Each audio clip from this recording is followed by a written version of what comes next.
दोस्तों स्वागत है आप सभी का आपका अपना यूट्यूब चैनल जीटीएम स्टडी में। दोस्तों आज के इस वीडियो में 12th क्लास बायोलॉजी का मॉडल पेपर लेकर आया है जो कि आने वाले इंटरमीडिएट बोर्ड एग्जाम के लिए काफ़ी ही महत्वपूर्ण है। दोस्तों इस मॉडल पेपर को प्रीवियस ईयर का एनालिसिस करते हुए इस मॉडल पेपर को बनाया गया है। जो आपको प्रीवियस ईयर में क्वेश्चन जिस तरह से आपको परीक्षा में प्रश्न पूछे जाते हैं उसी के आधार पर इसे बनाया गया है। तो दोस्तों आज के इस वीडियो में आपके लिए हम टोटल 35 इंपॉर्टेंट ऑब्जेक्टिव प्रश्न लेकर आए हैं, जिससे दोस्तों आपके बोर्ड एग्जाम में 5 से 6 क्वेश्चन आपके बोर्ड एग्जाम में इससे जरूर आ जाएगा, जो कि सभी जो है गेस क्वेश्चन है दोस्तों। इसलिए आप इस वीडियो के एक भी क्वेश्चन को स्किप नहीं करेगा, पूरा वीडियो अंत तक जरूर देखिएगा। तो दोस्तों चलिए आज की वीडियो हम शुरू करते हैं।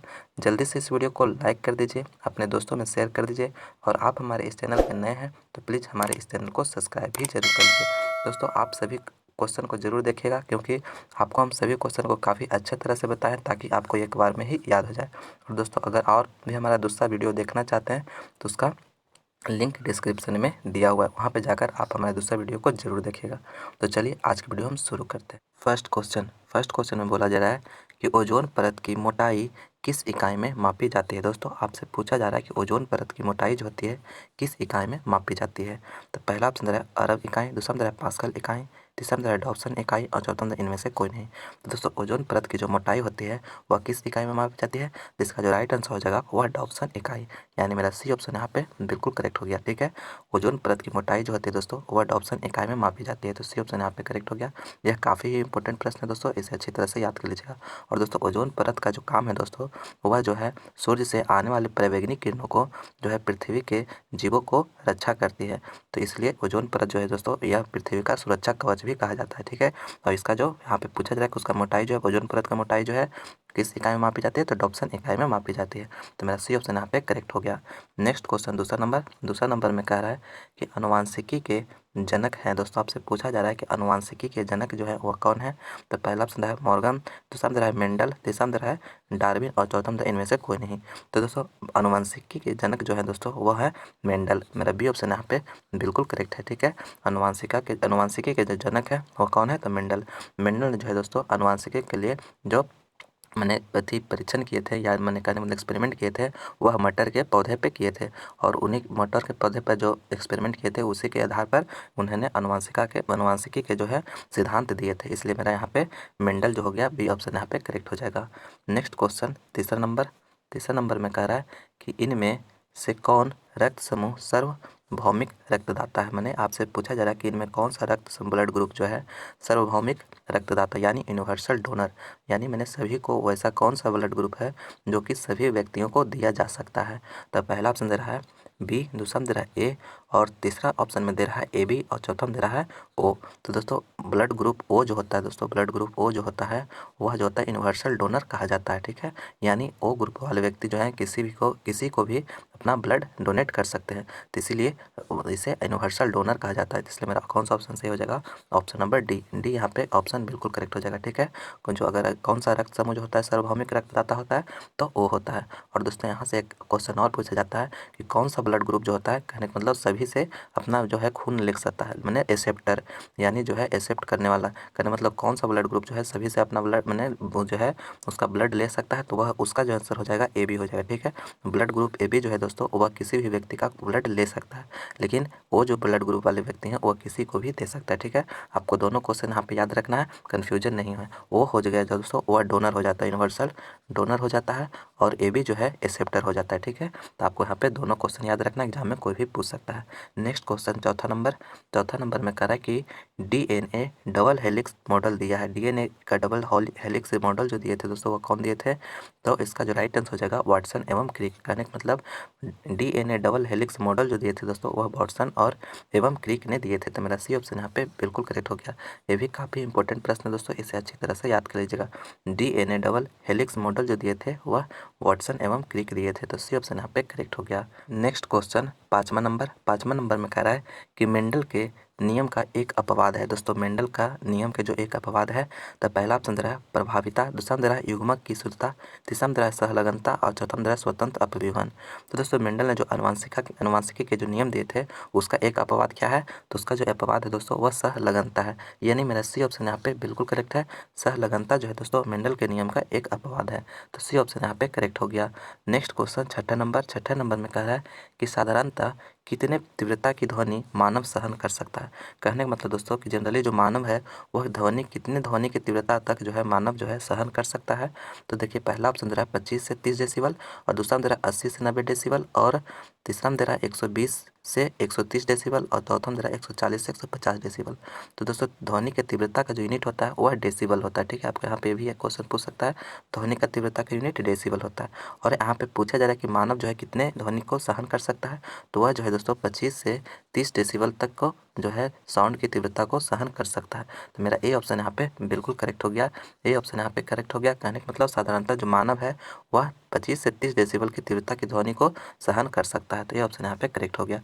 नेक्स्ट क्वेश्चन सातवां नंबर में कह रहा है कि जनसंख्या का अध्ययन कहलाता है। दोस्तों आपसे पूछा जा रहा है कि जनसंख्या का अध्ययन कहलाता है। पहला ऑप्शन है कैलोग्राफी, दूसरा में है मनोजीव विज्ञान, तीसरा में बायोग्राफी, और चौथा में डेमोग्राफी। जनसंख्या का अध्ययन करना मतलब जनसंख्या के बारे में अध्ययन करना कहलाता है दोस्तों, तो वह जो है डेमोग्राफी कहलाता है। मेरा डी ऑप्शन यहाँ पे बिल्कुल करेक्ट हो गया। जनसंख्या का अध्ययन क्या कहलाता है, तो डेमोग्राफी कहलाता है। तो डी ऑप्शन यहाँ पे बिल्कुल करेक्ट हो गया। नेक्स्ट क्वेश्चन आठवां नंबर में कह रहा है कि सल्फर डाइऑक्साइड प्रदूषण का सूचक है। दोस्तों सल्फर डाइऑक्साइड यानी SO2 जो है दोस्तों प्रदूषण का सूचक है। तो पहला ऑप्शन दे रहा है शैवाल, दूसरा में दे रहा है लाइकेन, तीसरा में दे रहा है कवक, और चौथा में दे रहा है इनमें से सभी। तो दोस्तों सल्फर डाइऑक्साइड प्रदूषण का जो सूचक है दोस्तों वह लाइकेन है, यानी बी ऑप्शन यहाँ पे मेरा बिल्कुल करेक्ट हो गया। ठीक है, लाइकेन जो है दोस्तों सल्फर डाइऑक्साइड प्रदूषण का सूचक है, तो बी ऑप्शन यहाँ पे करेक्ट हो गया। दोस्तों ये भी काफ़ी इंपॉर्टेंट प्रश्न है दोस्तों, इसे अच्छी तरह से याद कर लीजिएगा। नेक्स्ट क्वेश्चन 9 नंबर में कह रहा है कि शरीर के बाहर होने वाले निषेचन को क्या कहते हैं। दोस्तों शरीर के बाहर होने वाले निषेचन को क्या कहते हैं, तो पहला ऑप्शन रहा है इन विट्रो, दूसरा में रहा है इन विवो, और चौथा में रहा है तीसरा में रहा है दोनों, और चौथा में इनमें से कोई नहीं। तो दोस्तों शरीर के बाहर जो होने वाले निषेचन को क्या कहते हैं, तो दोस्तों उसे जो कहते हैं इन विट्रो कहते हैं। मेरा ए ऑप्शन यहाँ पे बिल्कुल करेक्ट हो गया। निषेचन जो होता है दोस्तों दो तरह का होता है, एक शरीर का बाहर होता है, एक शरीर के अंदर होता है। तो यही आपसे पूछा जा रहा है कि बाहर के वाले होने वाले निषेचन को क्या कहा जाता है, तो इन विट्रो कहा जाता है। ठीक है, तो मेरा ए ऑप्शन यहाँ पे बिल्कुल करेक्ट हो गया। नेक्स्ट क्वेश्चन 10वां नंबर में कह रहा है कि निम्नलिखित में कौन सी एक ग्रीन हाउस गैस नहीं है। दोस्तों आपसे पूछा जा रहा है कि निम्नलिखित में कौन जो है एक ग्रीन हाउस गैस नहीं है। ठीक है, तो पहला ऑप्शन रहा है कार्बन डाइऑक्साइड, दूसरा रहा है मीथेन, और तीसरा रहा है नाइट्रोजन, और चौथा रहा है क्लोरोफ्लोरोकार्बन। तो दोस्तों ग्रीन हाउस गैस जो है नहीं है, पूछा जा रहा है नहीं है। ठीक है दोस्तों, यहाँ पे मेरा जो है नाइट्रोजन जो है यह एक ग्रीन हाउस गैस नहीं है, यानी मेरा सी ऑप्शन यहाँ पे बिल्कुल करेक्ट हो गया। बाकी जो हो गया दोस्तों कार्बन डाइऑक्साइड, मीथेन और क्लोरोफ्लोरोकार्बन ये सभी जो है दोस्तों ग्रीन हाउस गैस है, लेकिन नाइट्रोजन जो है वह ग्रीन हाउस गैस नहीं है, तो इसलिए मेरा सी ऑप्शन यहाँ पे बिल्कुल करेक्ट हो जाएगा। नेक्स्ट क्वेश्चन 11 नंबर में कह रहा है कि कैलाश संवर्धन निम्न में से कौन वैज्ञानिक ने किया था। दोस्तों कैलाश संवर्धन जो था हुआ वह निम्न में से कौन वैज्ञानिक ने किया था। कैलाश संवर्धन जो थे कौन वैज्ञानिक ने किए थे, तो पहला ऑप्शन रहा है गोथरेट, दूसरा रहा है अस्कूज और मिलर, तीसरा रहा है एंटोनी, और चौथा रहा है ल्यूवेनहॉक।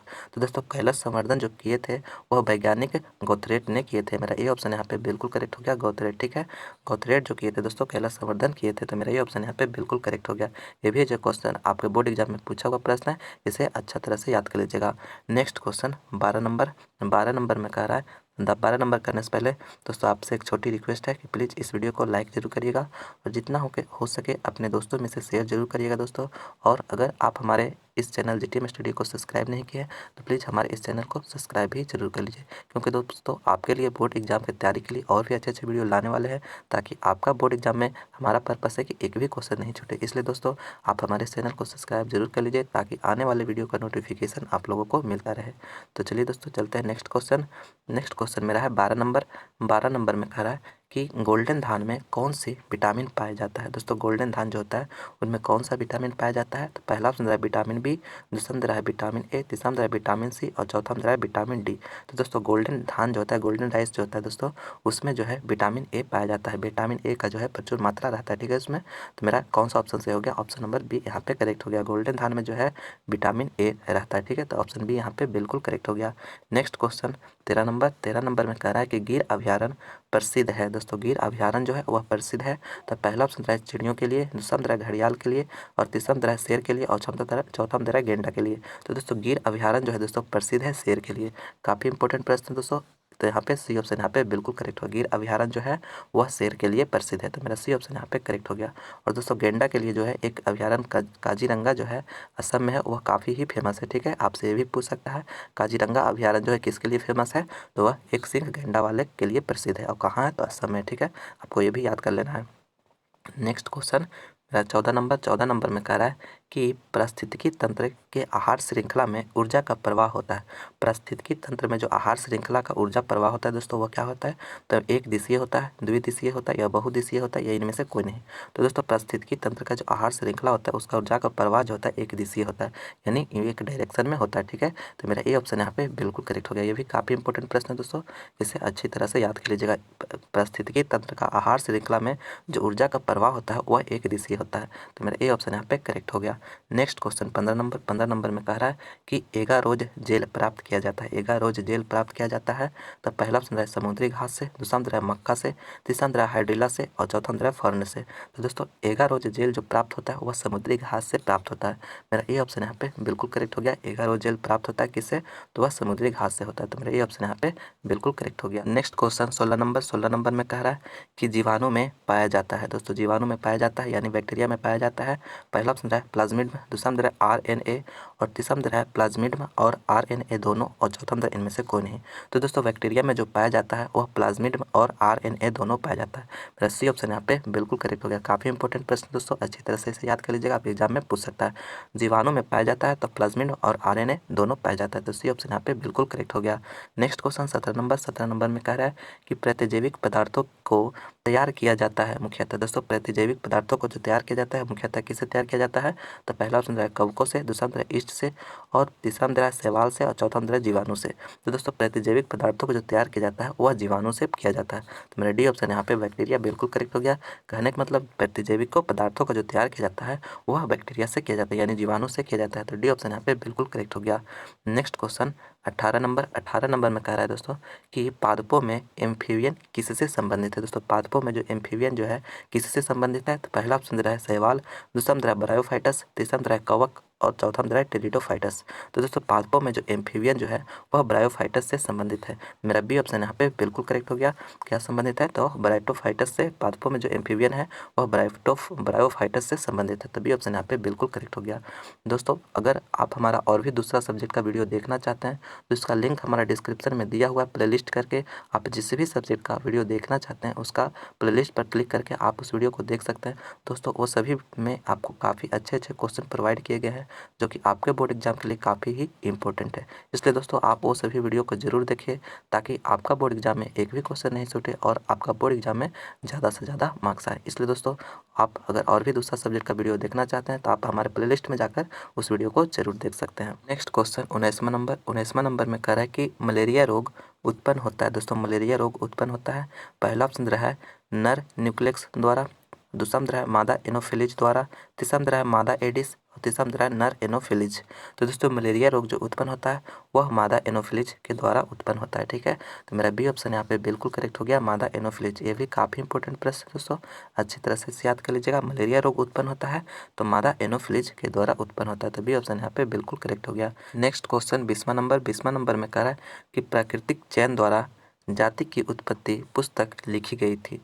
दोस्तों पहला ऑप्शन में दे रहा है लामार्क द्वारा, दूसरा ऑप्शन में दे रहा है डार्विन द्वारा, और तीसरा दे रहा है बेलिस द्वारा, और चौथा दे रहा है ओप्रीन द्वारा। तो दोस्तों प्राकृतिक चयन द्वारा जाति की उत्पत्ति जो पुस्तक लिखी गई दोस्तों वह डार्विन के द्वारा लिखी गई। ठीक है, तो मेरा बी ऑप्शन यहाँ पे बिल्कुल करेक्ट हो गया। प्राकृतिक चयन द्वारा जाति का उत्पत्ति जो है पुस्तक डार्विन के द्वारा लिखी गई है।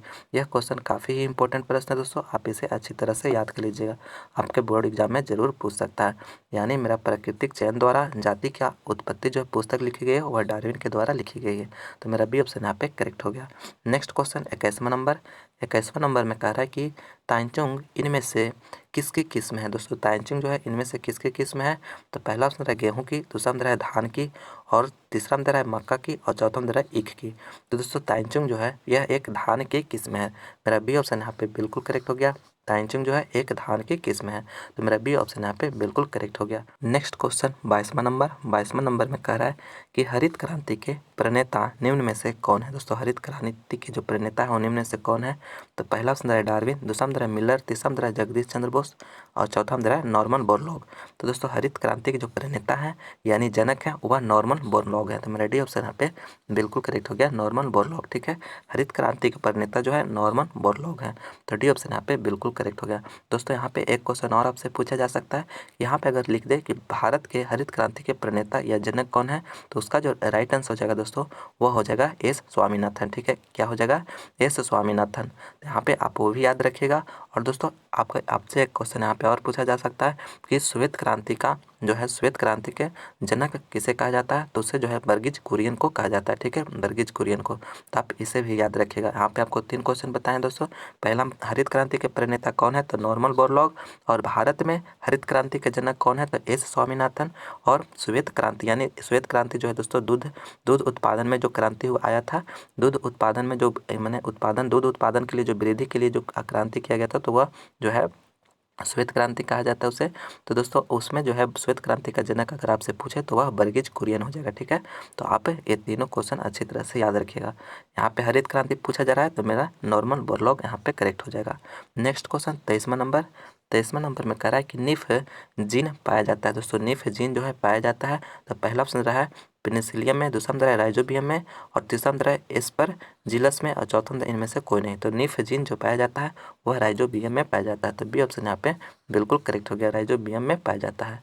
नेक्स्ट क्वेश्चन 24वां नंबर में कह रहा है कि बायोगैस में होते हैं। दोस्तों बायोगैस में होते हैं, तो पहला ऑप्शन है कार्बन डाइऑक्साइड, दूसरा में है हाइड्रोजन सल्फाइड और तीसरा में है मीथेन और चौथा में है इनमें से सभी। तो दोस्तों बायोगैस में जो होता है वह इनमें से सभी होता है।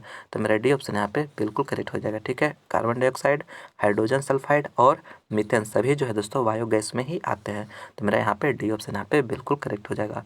नेक्स्ट क्वेश्चन 25वां नंबर में कह रहा है कि मिट्टी को उपजाऊ बनाने में सहायक है। दोस्तों मिट्टी को उपजाऊ बनाने में सहायक है, तो पहला ऑप्शन है कीटनाशक, दूसरा में है जैविक खाद, तीसरा में है ईस्ट और चौथा में इनमें से सभी। तो दोस्तों इनमें सभी, तो दोस्तों मिट्टी को उपजाऊ बनाने में जो सहायक होगा वह जैविक खाद होगा। तो मेरा बी ऑप्शन यहाँ पे बिल्कुल करेक्ट हो गया। जैविक खाद जो है दोस्तों मिट्टी को उपजाऊ बनाने में सहायक है, तो बी ऑप्शन यहाँ पे करेक्ट हो गया। नेक्स्ट क्वेश्चन 26 नंबर में कह रहा है कि पेनिसिलिन की खोज किस वैज्ञानिक के द्वारा की गई थी। दोस्तों पेनिसिलिन की जो खोज की गई थी वह किस वैज्ञानिक के द्वारा की गई थी। दोस्तों काफ़ी इंपॉर्टेंट प्रश्न है दोस्तों, इसे अच्छी तरह से याद कर लीजिएगा। पहला ऑप्शन रहा है मिलर, दूसरा रहा है नावास्चिन और तीसरा रहा है फ्लेमिंग और चौथा रहा इनमें से कोई नहीं। तो दोस्तों पेनिसिलिन की जो खोज की गई थी दोस्तों वह फ्लेमिंग नामक वैज्ञानिक के द्वारा किया गया था। तो मेरा सी ऑप्शन यहाँ पे बिल्कुल करेक्ट हो गया, फ्लेमिंग। ठीक है, पेनिसिलिन की जो खोज की गई थी दोस्तों वह फ्लेमिंग वैज्ञानिक के द्वारा किया गया था। तो मेरा सी ऑप्शन यहाँ पे बिल्कुल करेक्ट हो गया। इससे काफ़ी इंपॉर्टेंट प्रश्न है, अच्छी तरह से याद कर लीजिएगा। नेक्स्ट क्वेश्चन 27वां नंबर में कह रहा है कि बी लिम्फोसाइट्स का निर्माण कहाँ होता है। दोस्तों बी लिम्फोसाइट्स का जो निर्माण होता है वह कहाँ होता है। तो पहला ऑप्शन है अस्थि मज्जा में, दूसरा है थाइमस में और तीसरा है रुधिर में और चौथा है लिम्फ में। तो दोस्तों बी लिम्फोसाइट्स का जो निर्माण होता है वह अस्थि मज्जा में होता है यानी बोन मैरो में होता है। तो मेरा ए ऑप्शन यहाँ पे बिल्कुल करेक्ट हो गया। ठीक है, बी लिम्फोसाइट्स का जो निर्माण जो होता है वह कहाँ होता है, तो वह अस्थि मज्जा में होता है। तो ए ऑप्शन यहाँ पे करेक्ट हो गया। आज काफ़ी इंपॉर्टेंट प्रश्न है, इसे भी आप याद कर लीजिएगा अच्छी तरह से, आपके बोर्ड एग्जाम में पूछ सकता है। बी लिम्फोसाइट्स का निर्माण अगर पूछे तो अस्थि मज्जा हो जाएगा। और यहाँ पे एक क्वेश्चन और पूछा जाता है कि टी लिम्फोसाइट्स का जो निर्माण होता है कहाँ होता है, तो वह थाइमस में होता है। ठीक है, टी लिम्फोसाइट्स का निर्माण जो कहाँ होगा तो वह थाइमस में होता है, लेकिन यहाँ पे बी पूछा जा रहा है तो अस्थि मज्जा हो जाएगा। तो ये ऑप्शन यहाँ पे करेक्ट हो गया। नेक्स्ट क्वेश्चन 28वां नंबर में कह रहा है कि मटर के रूट नूडल्स में पाए जाने वाला जीवाणु कौन सा है। मटर के रूट नूडल्स में जो पाए जाने वाले जीवाणु है कौन सा है। तो पहला ऑप्शन है साइनोबैक्टीरिया, दूसरा है राइजोबियम, तीसरा है ईस्ट और चौथा इनमें से कोई नहीं। तो दोस्तों मटर के रूट के नूडल्स में जो पाए जाने वाले जीवाणु है दोस्तों वह राइजोबियम है। तो मेरा बी ऑप्शन यहाँ पे बिल्कुल करेक्ट है। राइजोबियम जो है दोस्तों मटर के रूट नूडल्स में पाए जाने वाला जीवाणु है। तो बी ऑप्शन यहाँ पे करेक्ट हो गया। नेक्स्ट क्वेश्चन 29 नंबर में कह रहा है कि निम्न में से कौन यौन संचालित रोग है। दोस्तों आपसे पूछा रहा है कि निम्न में कौन यौन संचालित रोग है। तो पहला ऑप्शन है टाइफाइड, दूसरा ऑप्शन है हैजा, तीसरा ऑप्शन है मलेरिया और चौथा ऑप्शन है सिफिलिस। तो दोस्तों यौन संचालित रोग जो कौन है, तो इसमें जो राइट आंसर हो जाएगा वह सिफिलिस। मेरा डी ऑप्शन यहाँ पे बिल्कुल करेक्ट हो गया। कहने का मतलब सिफिलिस जो बीमारी है दोस्तों यह यौन संचालित रोग है। तो मेरा डी ऑप्शन यहाँ पे करेक्ट हो गया। नेक्स्ट क्वेश्चन 30वां नंबर में कह रहा है कि निम्न में से कौन विषाणु जनित रोग है। विषाणु जनित रोग कौन है, तो पहला ऑप्शन है पोलियो, दूसरा ऑप्शन है बर्ड फ्लू, तीसरा ऑप्शन है एड्स और चौथा ऑप्शन है इनमें से सभी। तो दोस्तों विषाणु जनित रोग जो है वह इनमें से सभी है। तो मेरा डी ऑप्शन यहाँ पे बिल्कुल करेक्ट हो गया। विषाणु जनित रोग कौन है, तो इनमें से सभी यानी पोलियो, बर्ड फ्लू, एड्स ये सभी जो है दोस्तों विषाणु जनित रोग यानी मैंने वायरस के द्वारा यह फैलता है। तो डी ऑप्शन यहाँ पे बिल्कुल करेक्ट हो गया। दोस्तों अगर इस वीडियो को अभी तक लाइक नहीं किया तो प्लीज़ इस वीडियो को लाइक जरूर करिएगा दोस्तों, और जितना हो सके अपने दोस्तों में से शेयर जरूर करिएगा। और आप हमारे चैनल पर नए हैं तो प्लीज़ इस चैनल को सब्सक्राइब भी जरूर कर लीजिए, क्योंकि आपके लिए और भी अच्छे अच्छे वीडियो लाने वाले हैं जो कि आपके बोर्ड एग्जाम के लिए काफ़ी ही इंपॉर्टेंट क्वेश्चन उसमें होगा। उससे आपको दोस्तों अगर आप उस वीडियो को देखिएगा तो आपके बोर्ड एग्जाम में जो मोस्ट वीवीआई गेस क्वेश्चन है आपको हम प्रोवाइड करा रहे हैं। इसलिए आप हमारे इस चैनल को जरूर सब्सक्राइब कर लीजिए ताकि नए वीडियो का नोटिफिकेशन आप लोगों को मिलता रहे। नेक्स्ट क्वेश्चन 31 नंबर में करा है कि विडल परीक्षण, विडल टेस्ट जो है किसकी पहचान के लिए किया जाता है। दोस्तों आपसे पूछा जा रहा है कि विडल टेस्ट जो होता है वह किसकी पहचान के लिए किया जाता है। तो पहला ऑप्शन है मलेरिया, दूसरा ऑप्शन है हैजा, तीसरा ऑप्शन है टाइफाइड और चौथा ऑप्शन है पीत ज्वर। तो दोस्तों विडल परीक्षण यानी विडल टेस्ट जो किया जाता है दोस्तों वह टाइफाइड रोग को पहचान के लिए किया जाता है। तो मेरा सी ऑप्शन यहाँ पे टाइफाइड बिल्कुल करेक्ट हो गया। कहने का मतलब टाइफाइड को पहचान के लिए जो है विडल टेस्ट परीक्षण किया जाता है। तो मेरा सी ऑप्शन यहाँ पे बिल्कुल करेक्ट हो गया, टाइफाइड। नेक्स्ट क्वेश्चन 32 नंबर में करा है कि डीएनए फिंगर प्रिंटिंग का उपयोग निम्न में से कौन है। दोस्तों डीएनए फिंगर प्रिंटिंग का उपयोग जो है निम्न में से कौन है। तो पहला ऑप्शन है पैतृक परीक्षण, दूसरा ऑप्शन है जुड़वा बच्चे की पहचान में और तीसरा ऑप्शन है मानव जीनोम में और चौथा ऑप्शन इनमें से सभी में। तो दोस्तों डीएनए फिंगर प्रिंटिंग का जो उपयोग किया जाता है वह जो है पैतृक परीक्षण, जुड़वा बच्चे की पहचान में और मानव जीनोम तीनों में किया जाता है। तो मेरा इसका राइट आंसर हो जाएगा ऑप्शन नंबर डी, इनमें से सभी। तो डी ऑप्शन यहाँ पे बिल्कुल करेक्ट हो गया। कहने का मतलब मेरा डीएनए फिंगर प्रिंट का जो उपयोग किया जाता है और पैतृक परीक्षण में किया जाता है, जुड़वा बच्चे की पहचान में किया जाता है और मानव जीनोम में किया जाता है। तो मेरा डी ऑप्शन यहाँ पे बिल्कुल करेक्ट हो गया। नेक्स्ट क्वेश्चन 33 नंबर में कह रहा है कि जनसंख्या अधिक होने से क्या होता है। दोस्तों जनसंख्या अधिक होने से क्या होता है। तो पहला ऑप्शन है आय में कमी, दूसरा ऑप्शन है जमीन में कमी और तीसरा ऑप्शन है खनिज पदार्थों की कमी और चौथा इनमें से सभी। तो दोस्तों जनसंख्या की वृद्धि अगर अधिक या जनसंख्या अधिक हो जाता है तो दोस्तों यहाँ पे इनमें से सभी होगा। तो यानी डी ऑप्शन यहाँ पे बिल्कुल करेक्ट हो गया। कहने का मतलब जनसंख्या अधिक होने से आय में कमी होगी, जमीन में कमी होगी और खनिज पदार्थों में भी कमी होगी। तो मेरा इसमें जो करेक्ट आंसर हो गया ऑप्शन नंबर डी हो गया, इनमें से सभी। ठीक है, तो मेरा डी ऑप्शन यहाँ पे बिल्कुल करेक्ट हो गया। नेक्स्ट क्वेश्चन 34 नंबर में कह रहा है कि वर्णनांधता में रोगी पहचान नहीं कर पाता है। दोस्तों वर्णनांधता यानी कलर ब्लाइंडनेस, ठीक है, में रोगी जो होता है वह पहचान नहीं कर पाता है। तो पहला ऑप्शन है लाल तथा पीले रंग की, दूसरा ऑप्शन है हरा तथा नीले रंग की और तीसरा ऑप्शन है लाल तथा हरे रंग की और चौथा ऑप्शन है किसी भी रंग की। तो दोस्तों जिस व्यक्ति को कलर ब्लाइंडनेस हुआ रहता है यानी वर्णनांधता हुआ रहता है तो वह जो रोगी है दोस्तों वह लाल और हरे रंग का जो है पहचान नहीं कर पाता है। तो मेरा सी ऑप्शन यहाँ पे बिल्कुल करेक्ट हो गया। मेरा सी ऑप्शन यहाँ पे बिल्कुल करेक्ट हो गया। काफ़ी इंपॉर्टेंट प्रश्न है दोस्तों, इसे अच्छी तरह से याद कर लीजिएगा। कहने का मतलब कलर ब्लाइंडनेस यानी वर्णनांधता के रोगी जो है लाल और हरे रंग की जो है सही पहचान नहीं कर पाते हैं। तो मेरा सी ऑप्शन यहाँ पे बिल्कुल करेक्ट हो गया। नेक्स्ट क्वेश्चन 35 नंबर में कह रहा है कि एड्स दिवस है। दोस्तों एड्स दिवस है तो पहला ऑप्शन है 1 मई, दूसरा ऑप्शन है 10 दिसंबर और तीसरा ऑप्शन है 1 दिसंबर और चौथा ऑप्शन है 1 अप्रैल। तो दोस्तों आपसे पूछा जा रहा है कि एड्स दिवस है तो दोस्तों आपको जो है 4 ऑप्शन दिया हुआ है, इसमें आपको एक सही आंसर दिया हुआ है। तो आपको जो है दोस्तों हमें इस प्रश्न का आंसर आप हमें कमेंट करके बताइएगा कि इसका जो राइट आंसर होगा वह क्या होगा। तो दोस्तों आप हमें कमेंट करके जरूर बताइएगा, उसका हम रिप्लाई जरूर करेंगे। तो दोस्तों यह मेरा लास्ट प्रश्न था। मैं उम्मीद करता हूँ कि यह वीडियो आपको पसंद आया होगा। तो प्लीज़ इसे आप लाइक करें, अपने दोस्तों में ज़्यादा से ज़्यादा शेयर करें और आप हमारे इस चैनल पर नए हैं तो प्लीज़ चैनल को सब्सक्राइब करके बेल आइकन को प्रेस कर लीजिए ताकि नए वीडियो का नोटिफिकेशन आप लोगों को मिलता रहे। तो दोस्तों आप लोग के अब समय बहुत ही कम समय बचा हुआ है, आप लोग अब एक भी टाइम को बर्बाद मत कीजिए, जितना टाइम है अपना सेल्फ स्टडी में लगा दीजिए क्योंकि दोस्तों आपका एग्ज़ाम अब बहुत ही नज़दीक आ गया है। तो दोस्तों आप लोग मन लगाकर पढ़िए, जी जान मेहनत कीजिए। और दोस्तों फिर चलिए आज के वीडियो में बस इतना ही, फिर मिलेंगे नए वीडियो में तो कुछ नए नॉलेज के साथ। इस वीडियो को देखने के लिए बहुत बहुत धन्यवाद।